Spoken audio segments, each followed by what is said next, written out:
Hey everyone, today I'm going to show you how to do these double hollow glitter placement nails. I started by applying a base coat to all of my nails. I then painted them with an opaque black polish. Before applying Holo Flakes, I added a coat of Topcoat to my nails and let the polish dry until it was nearly dry but still tacky. I then used these red to purple shifting holographic Chameleon flakes from Beauty Bigbang to cover my nails. I just gently pressed the flakies into the tacky top coat and smoothed them out with my finger. If you don't have Holo Flakes, you can just use a hollow polish as your base instead. Moving on to the glitter placement portion of the nails, I applied a layer of top coat over the Holo Flakes and used a dotting tool to press each piece of glitter into the wet top coat. To help pick the glitter up, I also dipped the end of my dotting tool into some top coat.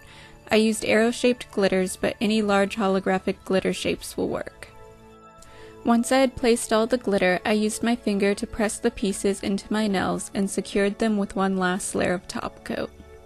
I hope you liked this easy glitter placement design, and be sure to subscribe for more nail videos.